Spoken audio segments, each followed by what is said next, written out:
Good morning, good morning, good morning. It is Wednesday, the 5th of March, 2025. I'm Graham Hughes.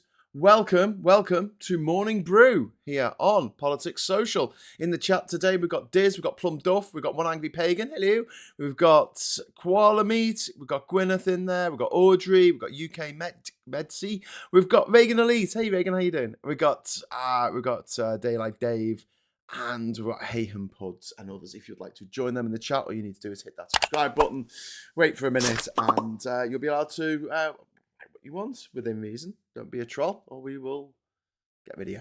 Okay, so today we're going to be talking about the Trump. Do you know what? I was getting prepped for the show this morning. I was actually thinking of just doing a show about something completely different. Let's just talk about Star Wars for an hour. Or Star Trek, or Lord of the Rings, or Pokemon, or Severance, or Cobra Kai, or just something other than Trump. But unfortunately, he made a speech yesterday in front of Congress, and I suppose I've got to address it. Liz Allen says morning or something. Well, that's how a lot of us feel right now. Indeed. So we've got Trump's grotesque circus in Congress. Was exactly what we expected. An orgy of lies, self-congratulation, and outright treason. It went on for far too long, but like Adrian Brody's acceptance speech at the Oscars, and no sense of kind of when to tone it down, when to rein it in a little bit. And Trump merely confirmed what we all knew. He's leaving Ukraine to die. He can put out a letter saying he's got this letter from Vladimir Zelenskyy. He's going to give him everything that he wants. But the reality is Trump is not going to give the security guarantees that Vladimir Zelenskyy is demanding. That's what the problem was on Friday. Trump is basically saying, give us all your rare earth minerals, and this is basically to pay us back for all the stuff we've already given you. Nothing about making sure that Russia doesn't take any more land, or Russia has to get out of Ukraine, which is the outcome that we all want to see, except for Trump and Putin, obviously, who are in cahoots. But, he's leaving Ukraine to die, he's tearing up international alliances, and he's bending the knee to Putin. And he was bragging about this in front of Congress. And Congress are all like, yay, bend the knee to Putin. Yay, let's get Putin to run our country for us because we don't want to do it ourselves. It's far too much work. You know, one of the funny things about America is there's so few people in national parliament. It's really, we have more people in our parliament looking after, 80 million, not even 80 million, 70 million people. And in America, they've got 330 million. And they're like, we only need 10 people and a dog. And then we can give all the power to this one guy, this one silly little man who's in charge of literally everything and can just make presidential decrees like a king.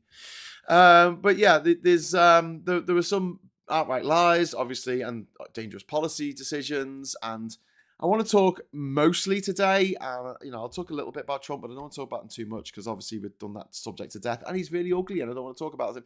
I want to talk about the Democrats. I want to talk about how shit the Democrat opposition has been. I mean, it's been shockingly bad. They failed to mount a real opposition to what Trump has been doing, and they had an opportunity yesterday to make a scene, and they chose not to.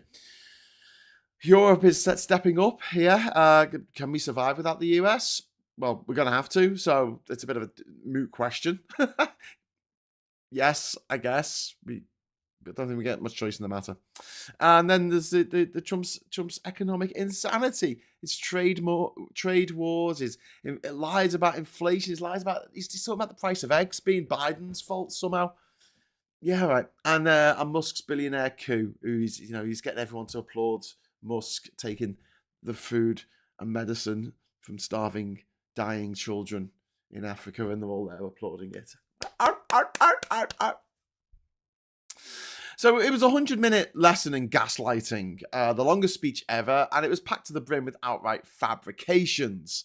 Trump gloated about cutting Ukraine off, boasting about this important letter from Zelenskyy, twisting the situation into making it look like Ukraine was submitting to his leadership when it's doing not that, and they're not going to bend over backwards to accommodate Trump's Putin loving. This is blackmail.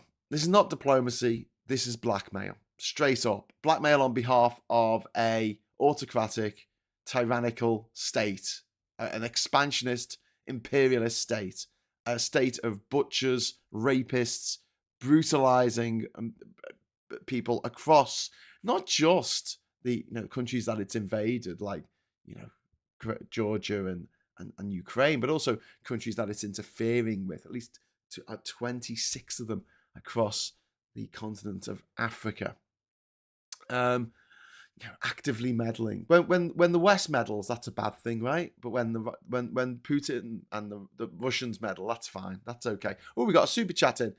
One Dem got kicked out, says Gunny. Yeah, Al Green got kicked out. Thank you very much to Gunny for that £2 super chat and for pointing out that one Dem did get kicked out, which is not how I would have played it, but we'll come to that. And then he said, thank you, Elon, and Musk got a standing ovation for gutting the US government, slashing public services, cutting foreign aid, and handing billions more dollars to billionaires. Yay! The hypocrisy is absolutely staggering. The same Republicans who scream about government waste are throwing public money to their mates. That's the way it's going down. And then we've got the war insanity. Trump casually, the trade war insanity. Sorry, the fact that Trump is just casually dismissing the economic catastrophe that he's unleashing by putting a 25% tariff on everything coming from Mexico and Canada. He's put a 20% tariff on China. Even Republicans looked uncomfortable in the House when he was talking about this because it'll wreck the economy.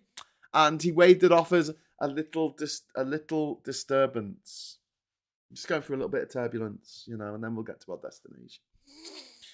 And then he literally blamed Biden for the price of eggs. Eggflation? What?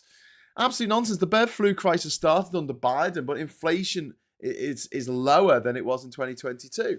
He's just looking for anything to distract from his economic failures. And don't forget, Biden had this amazing run of job creation, of economic growth, a solid run throughout nearly all of his presidency, something that Trump has absolutely trashed. And he's going to blame Biden.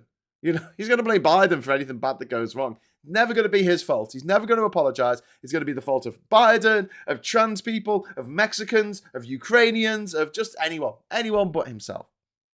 And then I want to talk about the pathetic Democrat response. Leaderless, rudderless, weak. They heckled Trump, but they had no coherent counterattack. I was saying yesterday, they should just clap. Just clap. Slowly, all of them. There's a couple of hundred of them. That makes a hell of a noise. Stamp their feet. Shout words. Shout a rude word very, very loud. Bullshit. Bullshit. Bullshit. Bullshit. Bullshit. Just keep doing that. No, they're not. Some of them have got signs on the back. They've got Al Green got removed from the chamber for calling out lies. Where was the backup?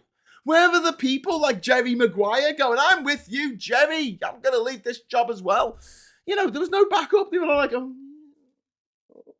don't say anything. Because we might not get re-elected. Hello, reality check. This is your wake-up call to the Democrats in America. You're not going to get another election. So you got to fight. This isn't the way to win it, By sitting there going, but not say anything. Don't get told off by the headmaster. Fuck that. No, seriously. Fuck that. Sorry for shouting. Hey, George says, do half of Americans enjoy being taken up the wrong gun? I assume so. Thank you for the super chat, but that's the only thing I assume. I assume that all these Americans are like, yeah, I don't have a job anymore. So they held up signs. The Democrats, they held up signs. Musk steals. Yeah? Well, that really told them. False. Held up signs saying false. Trump is upending Western democracy. And they're holding up fucking little signs that say false. It's cringe. Save Medicare. It's not resistance. It's just fucking sad. It's fucking pathetic. I'm just like, what is wrong with them? Like, they're just been cowed into submission. Okay, you heard of a sign that says it's not true. That's not true, Mr. President. It's not true. Fucking hell. That'd be me. My God. I would be mounting the revolution right there and then. Just absolutely disrupt his speech. Just make it so he can't. Just drown him out. Like they do in Parliament. Every week at PMQs when someone's droning on too long and the other politicians drown them out and the speaker has to say, Go and have a cup of tea. Go and have a cup of tea. Yeah, stop making noises. I'll send you out for a cup of tea. Just do that. Just disrupt. Oh, silently holding a sign. It's pathetic. It's fucking pathetic. And then there was Alyssa Slotkin gets to make her rebuttal, her response. And it was completely forgettable. I forgot it as soon as I heard it. Trump could walk us into a recession. Fuck me. What? Trump could, so first of all, don't call him Trump. Call him this city unit. Will, dickheads. Hello? Use emotive language. Walk. Why are we walking? Why? This cunt is going to drag us head first by the hair into a fucking Great Depression. That's what you say. That's what you say. That's rhetoric. Emotive rhetoric. Maybe don't drop the C-bomb or you'll get demonetized, as I just did, but I don't care. Fuck me. What is wrong with them? Is there not one Democrat who can stand up and make a fire and brimstone fucking speech about all that's going on right now? I can, and I'm just a fucking gobby scouser. Fuck me. Anyway, sorry, let's just stop swearing now. My mum's probably watching this. One Angry Pagan, thank you very much for the £2 super chat. Hail Zelenskyy, the toughest political badger. We do love him. I'm sorry for shouting. Someone's going to complain now. Stop shouting. No energy. No fire. No political leadership. I'm sorry I'm getting emotional about this, but I'm really fucking angry. I think I'm more angry at the Democrats than I am at fucking Trump at the moment. Trump's going to Trump. Trump's going to be the person that I always expected him to be. And he is. When he says, I'm going to put trade barriers up for no reason and destroy the economy, believe him. Don't think, it's just a negotiating tactic. When he says he's going to invade fucking Canada and annex it, believe him. He is going to do that, if he can get away with it. Don't go, he's just being cute. No. Put fucking soldiers along the fucking border. Oh, man. Where's the outrage over Ukraine? Where's the outrage about selling out America to Putin? Where's the rallying cry for NATO? Where's the economic fucking alternative to Trump's fucking wrecking ball politics? Where is it? Where's the fire? Do you know what it reminds me of, right?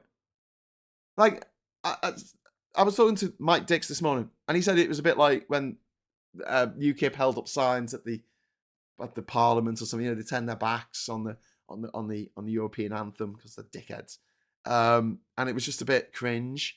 And I was like, but it's worse than that because they at the time they were doing that for a reason, to play to their base, to play to the people who want to vote for them, or think that Europe is the devil for whatever reason. Our continent, the best continent in the world, is actually the bad guys if you think about it. Oh, fuck's sake. But the fact that they just held up these fucking signs. Oh my god, I'm gonna have a fucking breakdown here. They held up some signs. It reminded me a bit, and I don't want to tread on anyone's toes when I say this, but I always felt like the response to Brexit from our side should have been fire and brimstone. It should have been emotive speeches about how, but it wasn't. It was, and I tried my best, and to be fair to everyone, people did try. We didn't know what was going to work. We just knew what wasn't going to work. What wasn't going to work was doing nothing. But a lot of the stuff that Remainers, and I'm not going to shit on the grassroots here because I think they did a good job with minimal resources. We weren't funded properly. We were doing crowdfunding to just raise £2,000 to get a bus, a stage bus, so we could do speeches from it. We didn't have these millionaires bankrolling us like the other side did. And we didn't have the support of the government. We didn't have the support of the opposition at the time. It was very difficult. So no diss to them. But the people a bit further up, the people who were in positions where they could actually affect change, positions of power, leadership, etc., they were so fucking mealy-mouthed about it and talking about, there'll be a 4.796248% decrease in the capital budget of the. I'm sorry, I've fallen asleep. Jon Stewart, I'm just going to say this. Jon Stewart, I can't get through a whole video of Jon Stewart. It comes up on TikTok. It takes too long to get to the point. I can't stand it. It's my ADHD just kicks in. I like the guy, but seriously, say what you need to say. He goes, for like 15 fucking minutes before he makes the joke. And I'm like, just tell the fucking... Apparently, with people with ADHD, what you need to do is get to the point. You can't turn up and say, well, I was just talking to Maureen at the bus stop, and she told me that just as the bus was coming, and we were like, oh, it was a nice day, and there was a bird in the sky. And then anyway, the bus was coming, and we were getting on the bus, and then she told me this thing, and basically we went upstairs and by then, you know, me, I've turned on. I'm chasing a dog with a fluffy fucking tail down the road. Like, I don't give a shit. You've lost me. You've lost me. Okay, just tell me what the major thing is. Oh my God, Roger's pregnant. Okay, great. That's the thing. And then you can tell me the backstory. That's fine. I'm engaged now, okay? Get to the joke. Get to the punchline. Get to the point. God damn it. Anyway, but yeah, I found that a lot of these people who were speaking on our behalf as Remainers just didn't have any fire in them. They were just like, oh, well, never mind. It's going to be a bit shit. You know, the trade's going to go down and then it's going to be more difficult to travel around Europe, unless you're dead rich, and then it's not going to affect you at all. Whereas, you know, I believe in, like, riling people up. It's what Trump does. It's what Winston Churchill did. I'm comparing myself to Churchill, but, like, it's what they did very well. The rhetoric. It's what those gobshites like Boris Johnson and Nigel Farage do very, very, very well. That's why people like them. I know we hate them. I know we go, oh, what can you see in this? You know, it's like when someone turns up at the pub with an absolute minger and you're like, I have no idea what you see in this person.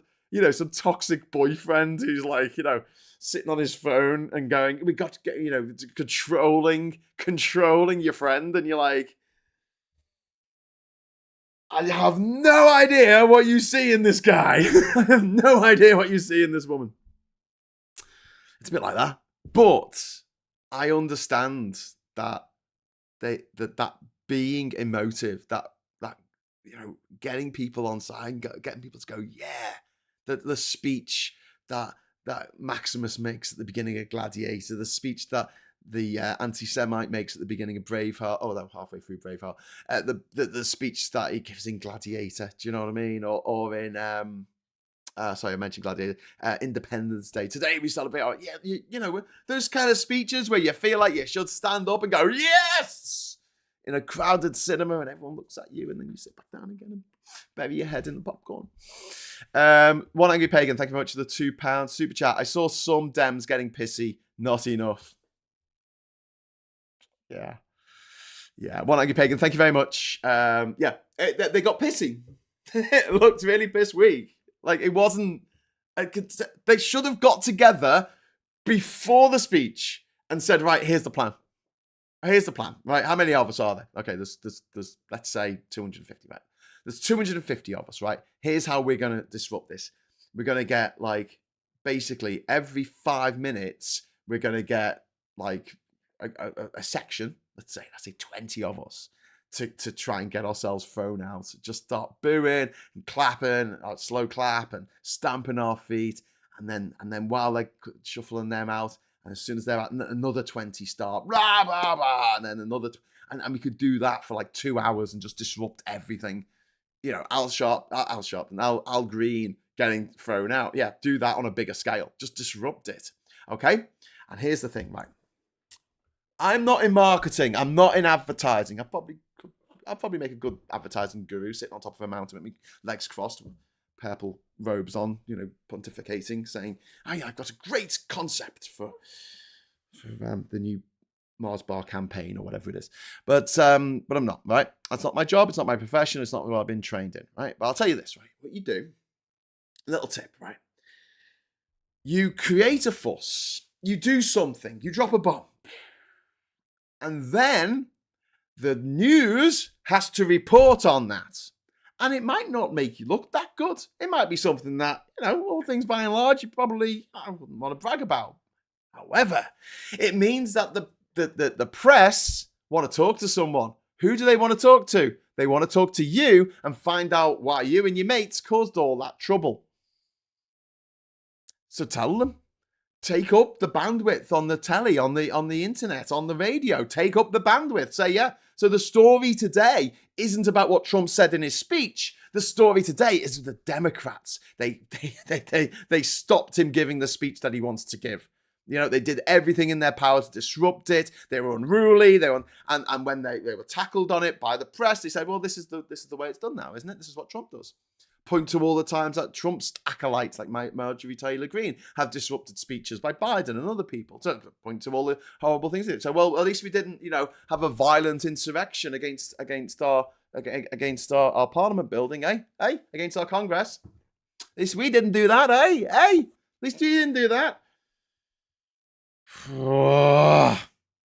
Does you saying Al Green and hearing "Let's stick together" in my head suggest ADHD? No, just a really good grasp of popular culture. I mean, just do you think the Democrats have any real strategy for stopping Trump, or are they just letting him do it? They're just letting him do it, hoping that it will fail. That's a risky strategy. There were some Remainers who thought that. Oh, let them Brexit, and then it will fail, and then we'll have a better system after that. So here we are in the worst of all possible worlds, where we have a Labour government which has to maintain the Brexit at a time when the US is pulling away from all other countries. So our reliance on the US isn't there. And the Labour government can't just rejoin the EU because Farage won't let them. Because Putin won't let them. What a mad system. What a mad place to be.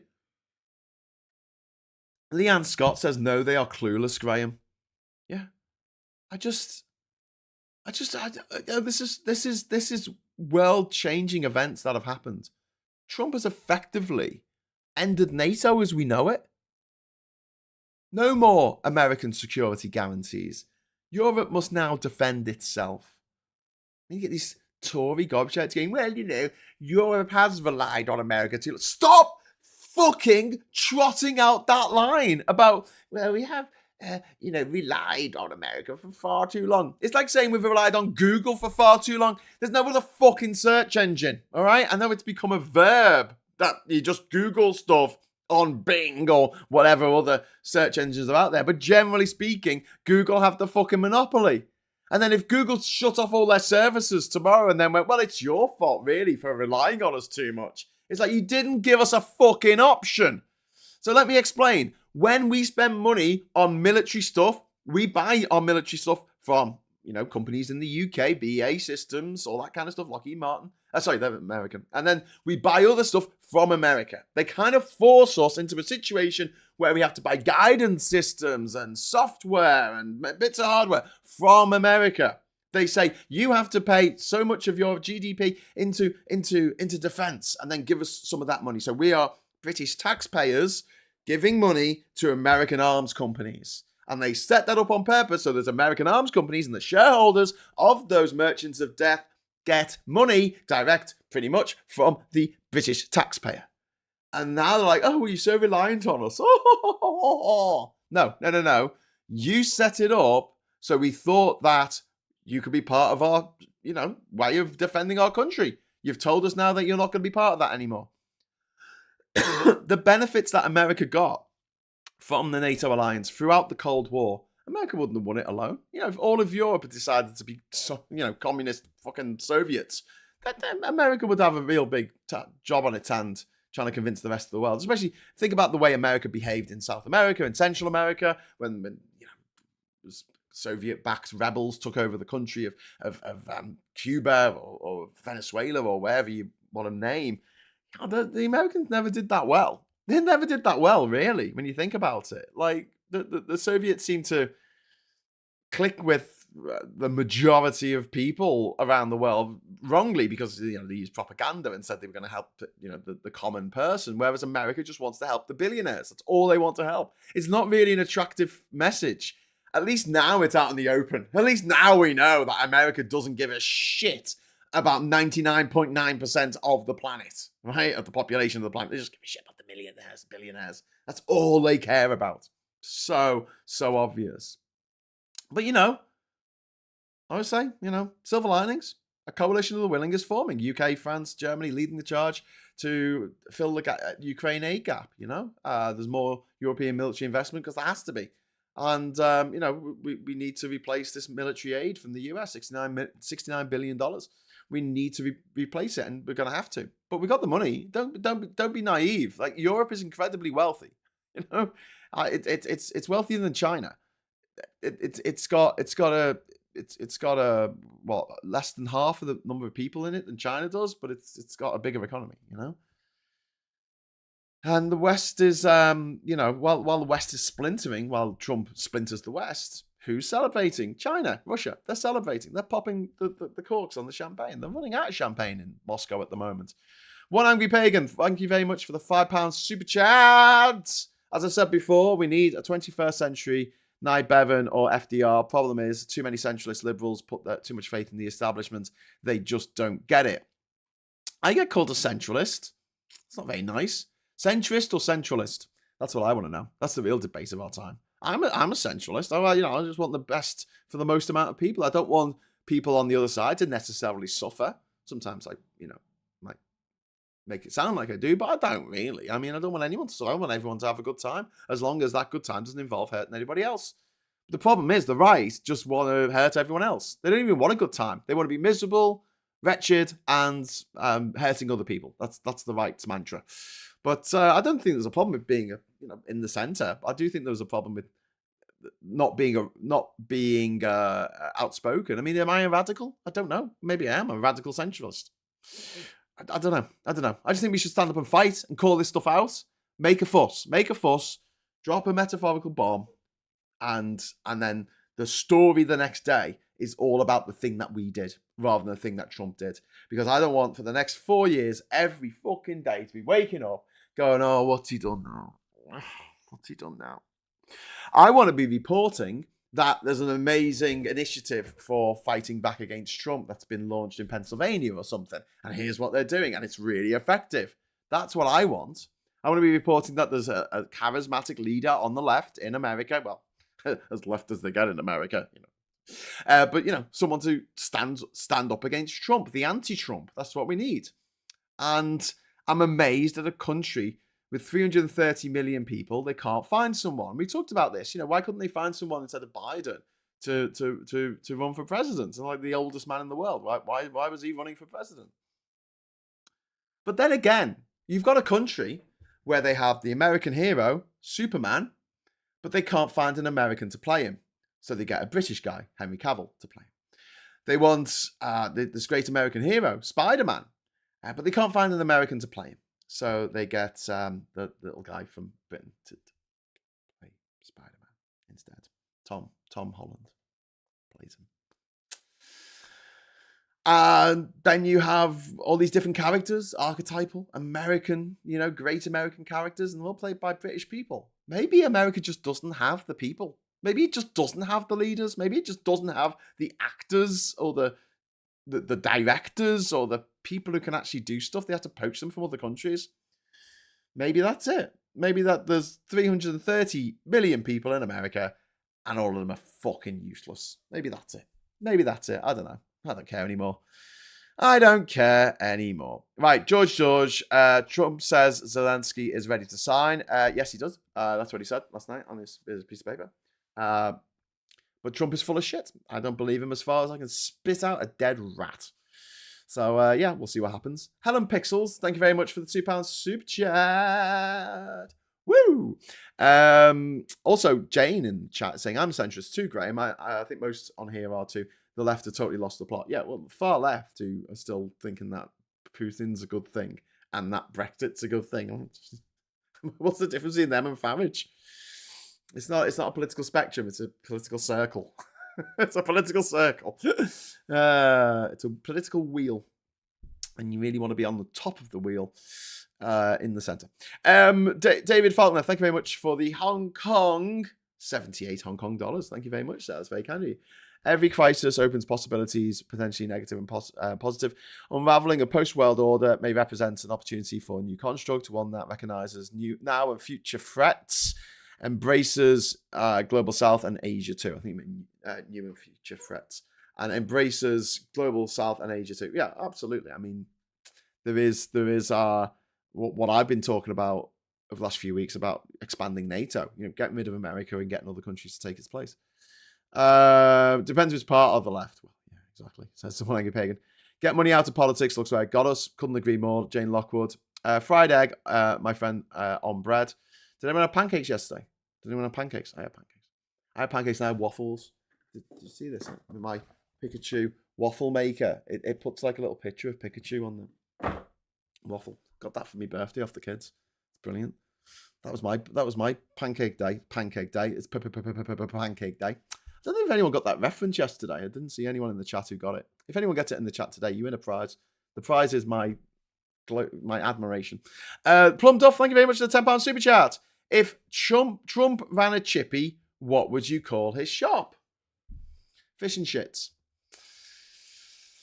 Fishy bullshit merchant. I don't know. Didn't we used to have a leading film studio in Pinewood? Says UK Medsy. Yeah. Well, not really, because there's a difference between a studio and a studio, right? So there's a studio where you film stuff, which is like a studio backlot kind of thing, where you have big warehouses which make sound stages for what you're going to film. And then you've got a studio like an American movie studio, which actually funds films. So we had Ealing over here. We had the Ealing comedies. Fantastic films. Kind Hearts and Coronets is one of the best films ever of all time. It's a story about a guy who decides he's 13th in line to this massive fortune, but his mum was thrown out by this wealthy family for getting pregnant with him, and he decides to kill all the 12 people who are in line in front of him to get this fortune. He decides to murder them all to get the fortune for himself, and all 12 of them are played by Alec Guinness. It's fucking brilliant. Yeah, look, Man in the White Suit, Passport to Pimlico, Whiskey Galore. We made these really, really great comedies in the 1950s and early 60s. Also, obviously the Carry On films as well. That was Rank. And then you had the Hammer Horror stuff. But we don't really have something. I want to start I'd like to see, or do it myself, and no one else will. An A24 style studio, actual movie studio, coming into a place in the UK, but we don't do it because we have a very, very strange attitude to film. We don't seem to understand the difference between film and TV. We kind of blur it a little bit, and that never works. Just ask the Marvel Cinematic Universe. Film is film. TV is TV. It's a very different medium. You need to approach it differently. Film is a director's vision. TV is more of a writer thing, and theatre is more of an actor thing. But, whoa!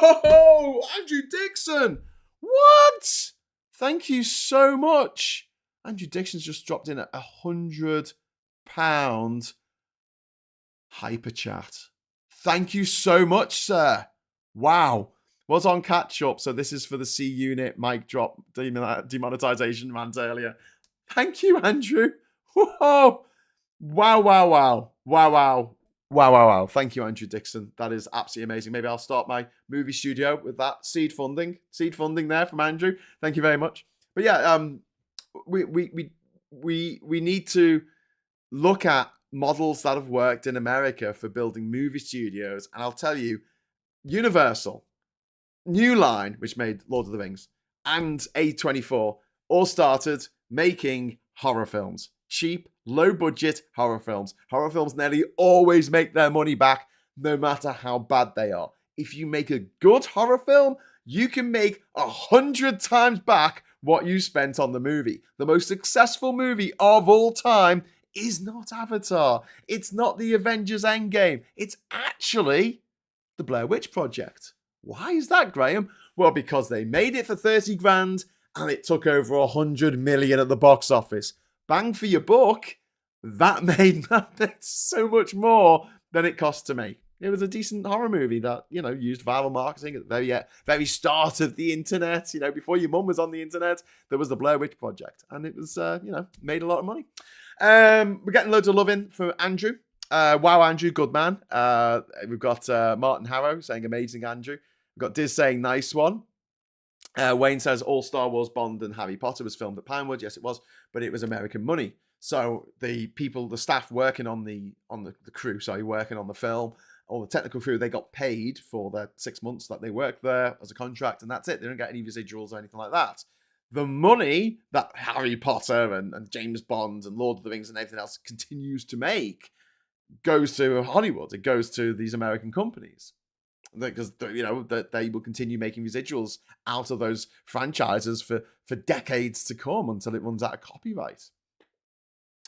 There was something interesting that runs out of copyright soon. It wasn't Winnie the Pooh. Oh, what was it? Can't remember. The original Steamboat Willie, Mickey Mouse has fallen out of copyright, hasn't it? Which studio made Shaun of the Dead? So that was work. That would have been probably working title, I think, which is a production company rather than the studio. So a production company that, like, Heyday Films made Harry Potter. Heyday, I think they're called Heyday Films. That's a production. That's the production people. There's other people who actually make the movie. When I talk about movie studios, I mean about the money that comes in, and then they get the residuals for the rest of time. And there are no British movie studios really anywhere near in the same league as Paramount or Disney. Obviously, now I was going to say 20th Century Fox, but that's owned by Disney now. Universal, etc. There just isn't the DreamWorks SKG, which was a new studio which started in the 90s. It's kind of fizzled out now, unfortunately. The animation arm of it's been hived off years ago, which is the only successful part of it, really. A24, I think, shows a really good model of how to do it. All their films are really interesting and out there and different. They're not trying to do the same sort of stuff as other people. And they made a lot of their money through making really good documentaries, which cost bugger all to make. Absolutely bugger all to make. That and also horror films. So our friend Asif Kapadia, who's actually appeared on this channel before, film director, he directed Amy, and he directed Senna in 2012 and Amy in 2016. He won the Oscar. He won the Best Documentary Oscar for Amy, about Amy Winehouse. And Laura McGann, who's very good friend of mine, who actually accompanied me on the Odyssey expedition for a bit. We travelled around Italy and Tunisia and the UK together. She directed the Deepest Breath for A24, and it's a documentary about people who hold the breath and try and dive down as far as they can. It's fucking amazing. It's on Netflix if you want to watch it. It's really good. But documentaries cost bugger all to make. You sit down in the studio. You're not even a studio. You go to someone's house. You film them talking about this thing, for a day. And then you just edit it together with some footage that you found. It's brilliant. That's how you do it. Don't spend 100 million on a movie that may or may not make money. Take a punt on something. Anyway, sorry, we're getting really, really derailed here, aren't we? We've got Jane Resist saying, Andrew Dixon, very kind of you. Absolutely, mate. And then we've got 25 likes. Yes, everyone's saying Andrew Dixon is awesome. Andrew, you are awesome. Thank you very much. And also everyone else who's dropped the super chat today as well. But particularly that is pretty epic. Plenty of space up north for big studios. Yeah, Liverpool would be absolutely perfection for movie studios, particularly down at the docks. Right, we've got all these warehouses where they built Bramley Moore where they built Bramley Moore Stadium, which is the new Everton Stadium that's going to open this summer. All along that road is just disused warehouses. One of the problems that they had when they were filming Lord of the Rings in Wellywood, in Wellington, in New Zealand, where the studios were actually old aircraft hangars for the airport. So they were right next to Wellington Airport, or a airport. I don't know if it's the main one, but essentially, whenever they were trying to film some dialogue in the studio, they would invariably have to do ADR, when they dub another take of them saying the same words, because the sound was always fucked because of these planes coming and landing. We don't have that problem in the North Docks in Liverpool because there's not much going on. It's quite quiet, generally speaking. So you don't need to soundproof everything for aircraft. You don't have any aircraft really flying over that particular part of the city. And you've got all these amazing old warehouses, which is just fantastic. You've got the roads between them that were already there. Like, just all you need to do is just basically, put a bit of ticker tape around it and go, right, here's our studio. Simple. Also on Edge Lane, they're doing up the old Littlewoods building, which could be a really good studio space. We'll have to see. But they spent a lot of money on it. A24 made the Brutalist, Graham, says John C. Ah! I went on a bit of a rant yesterday about the Brutalist, about, it's one of my particular bugbears in my life is that I travelled so far, travelled over 24,000 miles, and yet everywhere I went, there were these concrete boxes everywhere. Concrete boxes in the style of brutalist architecture. Not because it looks good. Not because it's got clean lines or anything that nonsense. It's just because it's cheap and shit.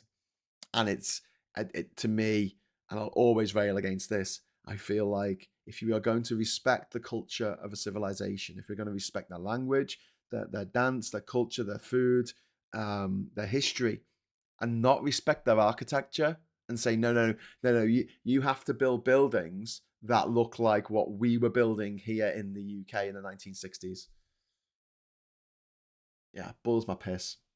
Gillian, that's brilliant. Ooh, what's brilliant? I'm trying to see, Gillian. What was brilliant? Oh, my godson writes film music, so he's very excited. Ooh, that's pretty cool. Is Studio Canal a studio then? Yes. So you got Studio Canal. You've also got Film 4, and you've got BBC Films, which could be argued that they're studios, but not really in the same way as the American movie studios. So it's difficult because the way that those films are then distributed, it's usually they'll cling on to an American distribution company to get the distribution around the world that they require. We don't really have that reach. But also the mentality of BBC Films is television. They want to make a play for today, for television, which is fine, but you're not going to get the BBC Films ever making a decent sci-fi film. They just don't. There's so many genres that they just don't make. Have you seen a BBC? Is there a musical? Is there a BBC Films musical? Maybe Film 4 made a musical once. I don't know. There's these genres that they just don't make. It's all period dramas and romantic comedies about very, very, very rich people going, oh, I think I fancy you. I fancy you. Written by privately educated people, directed by privately educated people, starring at privately educated people, all being privately educated and posh, and going, oh, we've got no money problems. Yes, anyway, Jimmy the Giant did a video on how brutalism ruined Milton Keynes in particular. Oh, wow. Well, I like Jimmy the Giant then. I'll have to watch that. Shit architecture. I mean, it's horrible to look at. It makes me want to vomit, but also it's just a dickhead way of making anything because it's all flat roofs, isn't it? You know how you feel when you see a flat roof pub. You know the way your heart sinks. Meeting in the pub, you get there, it's a flat roof pub. Oh, flat roof pub. Because flat roofs always leak. It doesn't scream quality, does it? Luther the movie is great. I remember hearing a wonderful interview of an old lady in Ukraine who was a very young architect, was on the team for building World War II. Ukraine is beautiful. It is, yeah. Ukraine's got a load of beautiful buildings. But how could you have a military horror film without brutalist architecture? That's very true. All you say is true, Graham. BBC is a closed shop. Yeah, absolutely. Oh, you're not getting a job on the BBC. I know, I've tried. The BBC won't even show the TV show that I made that they distribute. It's been shown in 88 countries around the world. It's been shown in the US. It's been shown in Canada. It's been shown in Australia. It's been shown in South Africa. It's been shown in Dubai. It's been shown in China. It's been shown in India. It's been shown in Nepal. It's been shown in Nepal. Like the guy, when I was crossing the border in 2010 into Nepal, the guy on the border recognised me from the TV show. Came running over to me going, National Geographic, because it was on the National Geographic channel. Never been shown in this country. Why? Because I got an accent. It's as simple as that. They paid for it. They put money into the production of it. It's no skin off their nose whether they show it or not. They obviously don't have enough stuff to fill up the time slots on UK Gold or whatever it's calling it these days. It's endless repeats of Dad's Army.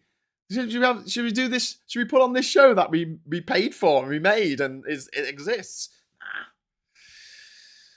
Where's Black Mirror made? Well, Black Mirror was Channel 4, but it's TV. I mean, it's not a movie. But then it moved to Netflix, so I'm assuming that it's either a co-production. I mean, Doctor Who is a co-production, isn't it, between BBC Wales and BBC and Canada. The Canadian Broadcasting Corporation pay for Doctor Who episodes. Although I think isn't Netflix or Disney moving in on Doctor Who now? It's Disney. So there should be loads more money going into Doctor Who very soon, if not already. But yeah, Black Mirror, the first few series were filmed in the UK, as far as I know. But I don't know about the later series because they've moved a lot of the stories over to America, and a lot of people in the shows have been American actors. So I don't know. I'd have to look it up. UK Medsy, Graham, do I have your permission to clip your videos for my TikTok? I want to start pushing out messages on the platform and increase reach of politics, social, and different bias. Need to ask Phil. UK Medsy, yes, you can totally do that, mate. Absolutely, because I don't have the time. But if you want to take a clip of me going on a mad rant about Trump and putting it on, you put it on TikTok. Yeah, absolutely. Call it politics social. I don't mind, and you can use. I'll send you the logo to use. But if you want to set that up, then that'd be awesome. One of the reasons why I haven't done that is because you don't get any money out of TikTok. But if someone wants to do it for me, then go for it. Absolutely go for it. Contact me through grahamdavidhughes.com and go to the, if you've not already contacted me before, and go to the contact box at the bottom and send me a message. Okay, so where were we? Got completely derailed there. We ended up talking about bloody UK science fiction movies. Okay, so yeah, the West is splintering. Moscow now has its dream scenario, a divided, weaker West. And China will take a more full advantage, expect more aggression against Taiwan and against the 7 countries contesting the South China Seas, knowing that the US is in retreat. The US is retreating into itself. It's curling up into a ball in the corner and rocking. The UK is stepping up. Countries across Europe are stepping up. Is it enough? Well, I don't know. I hope so. I hope it is. I mean, we don't really have a choice. So there you go. It's not for me to say, oh, it won't work. I mean, it's got to. It's simply got to. We're going to have to do what we can with what we've got.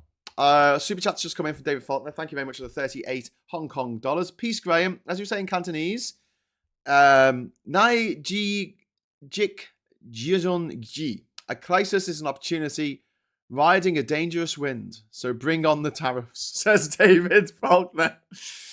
Chaos is a ladder. As he said on Game of Thrones. Sorry, I probably butchered that Cantonese. It's funny that Cantonese Mandarin are tonal languages. So if you've got a word like, I don't know, ma, depending on how you say it, like ma going down or ma going up or nah, it can mean different things. Like it can mean mother, it can mean horse, it can mean mountain, it can mean. I'm giving this as an example. This is not true for that particular noise I just made. I'm just saying, like the same word, you see it written down, but depending on how it's said, it has a completely different meaning. And yeah, that's something that trips up foreigners a lot. But as soon as we do that in our language, we have a different way of saying the same word, and in the context it makes sense. But out of the context, it doesn't make any sense at all. So we're going to have a look at the papers now, if you don't mind. Disney has DR, who is in its top 5. Doctor Who, DR. Is Iran a bigger threat to global trade than the USA? No. Ealing Studios made Hammer horror movies, says Diz. Yep. Horror movies are a great way of making money. Horror movies and cheap comedies. You don't need special effects. You don't need a team of special effects artists working for like 6 months on creating digital characters and stuff. Like horror movies are really cheap to make. So I'm working on my scripts at the moment. I've got 3 horror movies, and I've got a thriller, and I'm also working on a travel comedy called Be the Stranger, and it's going to mean a lot to me because it's a sort of retelling of my journey around the world, but just the funny bits, but happening to somebody else who hates traveling. So think of like my journey times Carl Pinkleton. It's a bit. That's the pitch. But I'm working on it at the moment. So I'm really thinking about this stuff because if America is going to regress into itself, as David says, it kind of represents an opportunity for us to get in there, steal all their brightest and best, invite them over on golden visas, say, come on, bring the family. We've got a house set up for you, ready to go. Just come over. Sell all your stuff in America, buy a house here. We'll let you stay for as long as you like. And just take them. Just take them. We know that people who vote for Trump are thick as pig shit. Generally speaking, there aren't that many geniuses who vote for him, except for evil geniuses who just want to make loads of more money than they already have. The smart people tend to be liberal. The smart people tend to love democracy and freedom of speech and being able to live a nice, healthy, happy life and have a bright future for their children. So grab them now. And if America's going to say, well, that's it, tariffs on everything, no one's going to make a movie over there. Why would I pay tariffs to go? I'm not doing that. Go somewhere else to make the bloody movie. Yeah, we'll make it here. I'll give you a synopsis on my wedding day 51 years ago. It's screaming out for a comedy short. Fact is truly stranger than fiction. Yeah, I've got a horror short that's been bouncing around my head for about 20 years now. It's called We Are the Dead. And it's a little documentary about zombies who live in a town populated by zombies. And they farm humans for food and blood and babies. And I need to make it. I just need to make it. Honestly, if some millionaire just said, here you go, Graham, is 50 grand or 5 grand, to be honest with you, I'll go, yeah, I'll make that. I'll make that. AI will replace all that. No, it won't. Alchemist. AI looks bloody awful. It's just like, when you see these AI videos, the thing that Trump put out, the future of Gaza, it's just so creepy and uncanny valley. And the intro sequence for Severance is really good because it looks like it's AI generated art, and they're leaning into that uncanny valley sort of thing. Fantastic, absolutely brilliant series, by the way, if you're watching it. But yeah, that they're doing it on purpose. If you're trying to make something look wholesome or nice, when I see these pictures of like an old biker holding a baby, but it's clearly AI, it gives me nightmares. Because it's so, the uncanny valley isn't it? That it's close enough to be a human, but it's just a bit off. You got a cartoon human who doesn't look human at all, but gives you the impression of being human. That's what you want, because you don't want it to look too human, because then it gives you the ick. And it's like those Japanese sex robots that they make, and you're like, oh, Anyway, Anne Phillips, come over to the woke side. We share cookies, says Anne Phillips. Yeah, indeed. It includes guns and crazy vicars. Yeah, it had transgender Hamas fighters dancing. Yes, that video, that AI video that Trump had, it had bearded belly dancers, Hamas bearded belly dancers dancing in the video. The problem with AI is exactly the same problem that we have with architecture, modern architecture. No sense of context. That's the problem.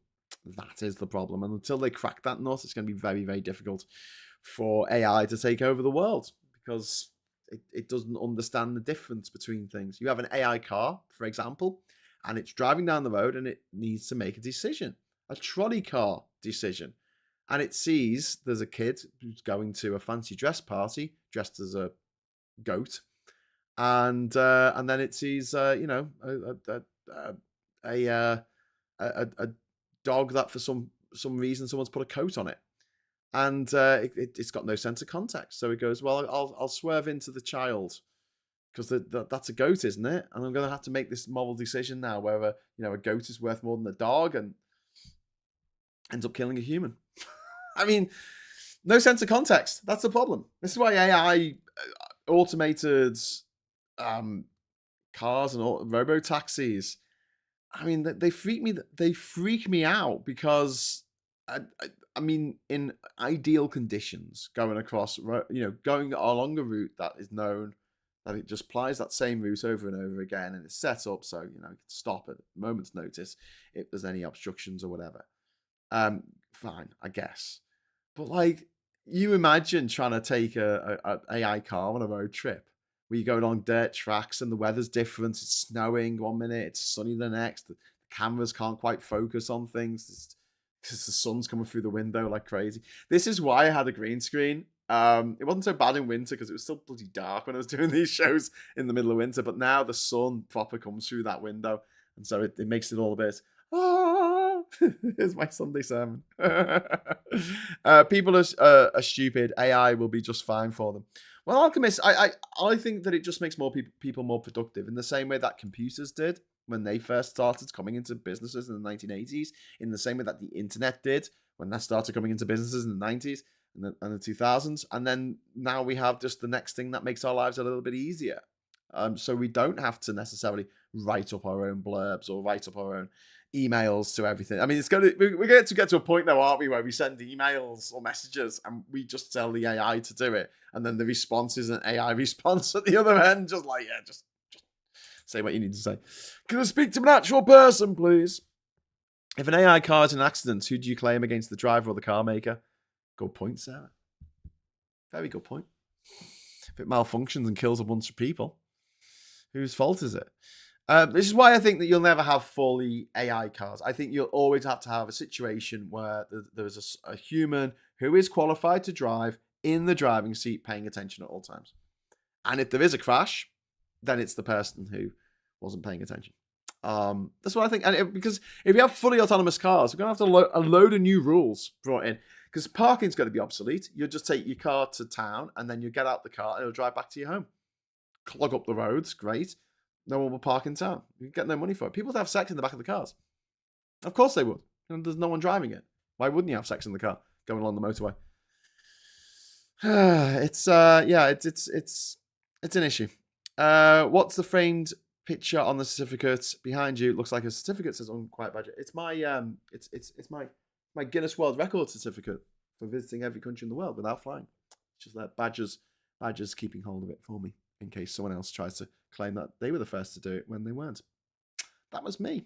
I have the Guinness. I'm actually in the Guinness Book of Records, 2016. The only good thing that happened in 2016, and the book came out the year before, so can't even count that. Right, we've got 1 minute to go. So quickly to the papers. Disgrace. Trump sidekicks slur. On the day Britain's V-Day celebrations are unveiled, the US Vice President pours scorn on the heroes of our armed forces. ... Disgrace! That is a disgrace. There's J.D. Vance there, who described Britain as some random country that hasn't fought a war in 30 or 40 years. Since we've been demonetized anyway, and Andrew's generously given a £100 super chat, I'm just going to say cunt. What a rancid human being. What a rancid, disgusting human being J.D. Vance is. Guy who said that Trump was America's Hitler and then fucking joined him. Joined him in his nerd Reich. You keep saying, Markle, I'm Sussex now. Hillary Rose on Meghan's show. Why Americans are escaping to the UK by Richard Well, why do you think? Single daily pill for over 50s could replace NHS health checks. Okay. We're ready for peace. Zelenskyy tells Trump. Whether that happens or not is another matter. Labour harming growth with new work rights. Ministers have been accused of harming jobs and growth by toughening a workers' rights overhaul that will introduce protection on the first day of employment and make it easier for unions to raise money for Labour. Murdoch rag. Okay, Zelensky's olive branch. Oh, this hasn't actually refreshed properly. That's no good. There you go. That's better. Meghan on the front cover of every newspaper for some reason. Oh, there's someone else there. So she's on the front cover of there. She's on the front cover of there. The same picture as well. Jan Moore, entry level hosting people need a recipe for ice cubes. Sorry, what? Revealed her stealth wealth wardrobe that's worth 130,000. Zelensky's olive branch to Trump after PM's plea. And then I stand ready. Zelenskyy vows to work with Trump for peace. Ukraine leader says he wants a deal and prays a strong government. And sensationally absurd, Marina Hyde on With Love, Meghan. And then the rise of the painting gets 5 out of 5. Same picture of Meghan on the front of the Express. It's boring, insulting to any vestige of intelligence we might possess, and a monumental waste of time. I think that's Vanessa Feltz talking about herself there. Privately educated, of course, because she's allowed to pontificate in newspapers about other people. We're not allowed to do that. UK scrambling to save Ukraine peace deal as Zelenskyy grovels to Trump. I wouldn't call it groveling. I think it's being pragmatic on behalf of his country. Daily Express, blundering US Vice President says Britain has not fought a war in 40 years. Clown Vance's slur on 636 war heroes. Veterans branded US Vice President J.D. Vance a clown after he suggested the UK had not fought a war in 30 to 40 years. By the way, Kemi Badnoch was asked about this yesterday, and she went on the record to say that he was taken out of context, like he didn't really mean that. Trump deputies vile slur on Brit heroes. Vance slams us as random country haven't fought a war in 40 years, but 636 of our troops died in Afghanistan and Iraq fighting alongside the US. J.D. Dunce. Haha. See what they've done there? They've changed his name because his name is J.D. Vance, and they've changed it to Dunce. Clever. Hostess with the mostess act must be exhausting. There's a picture of Meghan looking a bit pensive there, I guess. The King and I captain. This is the King. This picture's on the front of all the newspapers as well. Zelenskyy battles to Trump pressure, but does he? We don't even know yet. Reeves ready to cut public spending to provide extra firepower for military, so the Tories will be celebrating that. And there's Alison Peterson here, whinging about something as always. And then we've got lest he forgets, row as Trump halts military aid to Ukraine. US Vice President accused of insulting our dead. And then we've got model launches new designer range. Hurrah. Who's that for? Like, you know, when you read like in a newspaper about a new designer range, like 99% of the people who read that paper can't afford designer clothes. Like, who gets excited about it? It's really weird. It's so niche. It's like the nichest thing that you would ever expect to be on the front cover of a newspaper. Do you know what I mean? Like, imagine if you had something about there was a Warhammer club who met up and had a good game, and that was on the front cover of the newspaper, and you're thinking, that's a bit niche. Yeah, but I think more people play Warhammer than are interested in high fashion or can afford high fashion. Trump tariffs trigger Europe sell-off as anxiety over global slowdown rises. So we're going to see more people selling stuff off. We've got a little on-set picture there for the director's chair from Jen. And then it's the icon for all genders. Jen A. I'm going to just call you Jen. Is that all right? Thank you very much for the super chat, Jen. That's very kind of you. I think that's your first super chat. Which is really cool. Yes, it says, let's celebrate their first super on a live stream. Diz says, in big capital letters, I love this. Ooh, the hyper chat's come back up. Thank you, Andrew. Again, I just obviously the animation just wants to keep thanking you. Yes. I just want to shout what is this saying here. So turn down your headphones. He wants to say, I don't care about the royal family. I just don't care. The newspapers are obsessed. Lee Korn, have you seen Carol Codwalla is saying Mandelson is also a Russian asset? Makes sense with his recent comments. Add him to the list. Might have to. Christopher Bowl says, when was it agreed that the royals could constantly change surnames? Saxe-Coburg to Windsor was surely enough. Well, I think you'll find that it was Saxe-Coburg Gotha. Sounds a bit German. Britain hasn't fought a war in 40 years. Iraq 2003. Well, yeah. And we were still in Afghanistan until a couple of years ago. We were still in Afghanistan. Well, we'll catch up on that. Love Carol. She's formidable. Have you been listening to the Sergei the Spy podcast with her and Peter Jukes? It's excellent. No, I need to listen to that. I met Carol last summer at a screening of 2073. Didn't get a chance really to talk to her as much as I would have liked to. Didn't realise she was there. And me and Josh and Subatansky were laughing about something at the beginning of the film. I just got the giggles, and it was like the worst, most embarrassing time to get the giggles. I'm in this room with all these like, Julian Moore and Carol Cadwallo and all these brilliant people that I've only ever seen in videos before. And I just can't stop giggling because there was a shit joke just before the film started. And I was like, oh, thank God that As If isn't here, because it'd be like, even worse for that because he's the director of the movie and we're sitting there like a little bunch of school kids at the back row going, and I'm going, stop making me laugh. And they're like nudging me and then I'll laugh again. And then I realised that As If was actually there. I don't know if I'm going to get invited to another one of these screenings because, didn't make a very good, didn't paint myself in the best light, I don't think. Anyway, what do you want to know? Trump is an evil man. We need to fight against him. And we need someone to rise up. And people keep saying, like, we need someone.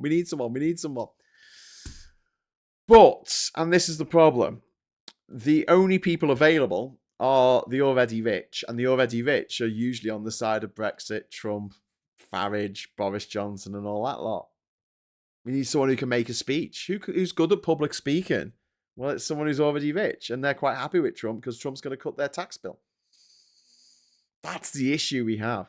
We don't really teach public speaking in schools. I was part of the debating society in school, which I essentially had to make up for myself in sixth form because it didn't really exist.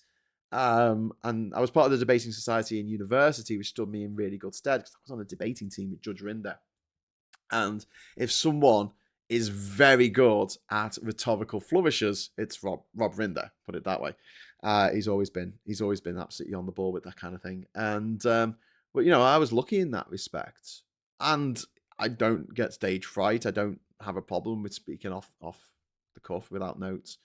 And I'm not saying that I'm amazing. It should be me. I'm saying that I'm a bit of an exception because I went to a state school and I can do those things. Whereas most people who went to state school aren't taught public speaking. They're not taught to stand in front of it's quite intimidating. I used to do the Bible reading. In assembly in our school. I was told that I had to stop doing it at one point because I kept doing it in a sarcastic tone of voice. I was pulled into the deputy head's office and told off. Graham, we appreciate you, volunteering to read from the Bible, but we're going to have to ask you to stop doing it because we've had complaints. My complaints? What complaints? Apparently, you keep reading it out in a sarcastic tone of voice. So that happened. Anyway, sorry, I'm not going to offend any Christians watching this now. I was disappointed to hear that about Mandelson, but if Carol Cadwallo says it should be taken seriously, yeah, absolutely. As the UK answered US calls for Article 5 protection, Trump celebrated that Saudi extremist made his tower the tallest in Manhattan. Yeah, that shouldn't be forgotten. That absolutely shouldn't be forgotten, Christopher. Really good point. Wayne saying he's got to chip off. Well, I've got to chip off as well. Why don't you all chip off? I'll see you, hopefully, at 12 o'clock for Prime Minister's Questions. We're going to be doing running commentary. You're going to be able to leave a comment, like you do, and talk about what's going down in Parliament. I mean, I was going to stop doing that, but I can't because obviously darling events. But I mean, not just that, but the fact that Kemi Badnoch's so bad at it, it just makes it pure comedy. Absolutely pure comedy. I mean, it shouldn't be. It should be something that we take deadly seriously, but it is pretty funny. Anyway, I've got 10 minutes over time. So quickly, go listen to James O'Brien on Catch Up, and I'll see you again at 12 o'clock. Thanks so much for watching. Thanks to all the wonderful people who have given super chats. That's absolutely wonderful of you. Thank you so much. If you'd like to join the channel, get a little rose after your name in the end credits. That really, really helps the channel because it means that we've got a base of income that we know that we're going to be getting every month.